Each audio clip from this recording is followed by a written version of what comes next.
timnas muda, yaitu ada dari Muhammad Zahabi Goli, kemudian ada juga dari Fadly Alberto, dan 2 gol terakhir dicetak oleh Evandra Florasta.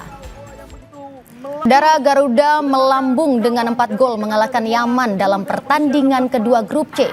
Garuda Asia, julukan Timnas Indonesia U17, sukses gandakan keunggulan jadi 4-1. Beberapa gol yang dicetak oleh Garuda Muda ada di menit ke-15 oleh Muhammad Zahabi Goli, kemudian disusul pada menit ke-25 oleh Fadly Alberto, yaitu menyambut umpan silang dari Goli, kemudian juga ada dari Evandra Florasta pada menit ke-86. Selanjutnya pada menit ke-88, Indonesia Timnas U17 kembali menambah rekening golnya lewat Evandra Florasta yang mengambil umpan dari Jo Solong. Kekuatan insting dan juga kekuatan mental dari Zahabi Goli. Ya, pertama selamat ya bagi Coach Nova dan anak-anak asuhnya. Penampilan luar biasa dari Evandra, dari Zahabi, dari semua Dava, Putu, dan lain-lain. Selamat. Ini adalah kelolosan pertama kita ke Piala Dunia U17 lewat jalur kualifikasi ya. Setelah 2018 kita nyaris ketika itu hanya 1 kemenangan lagi, tapi di perempat final tim Pak Fahri Husaini waktu itu kalah lawan Australia. Penampilan luar biasa dari para pemain kita dan juga pergantian tepat ya dari Coach Nova, game management yang bagus. Tadi Raffi masuk memberikan suntikan energi, begitu juga dengan Josh yang berperan pada gol kedua.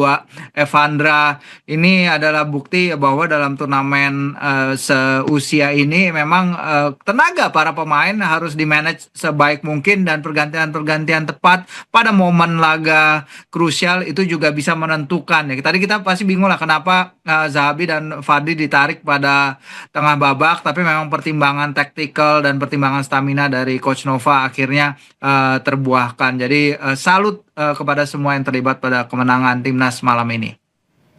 Oke, baik Mas Firzi. Tapi kalau yang Anda lihat sendiri, apakah ada perubahan dari permainan kita yang sebelumnya kita sempat melawan Korea Selatan dan kali ini kita melawan Yaman? Apakah ada perubahan taktik kah?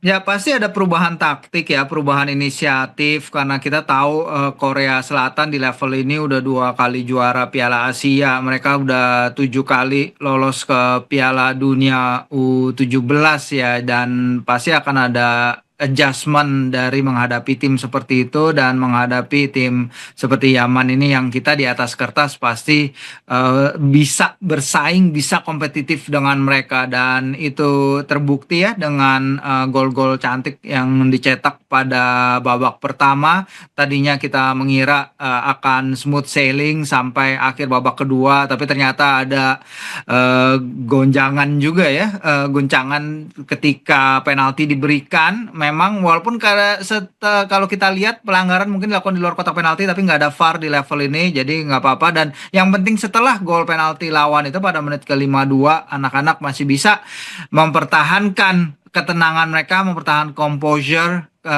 dan juga konsistensi permainan, sehingga akhirnya bisa mendapatkan 2 gol tambahan ketika lawan lagi getar-getarnya menyerang untuk mendapatkan gol penyama kedudukan, Mbak.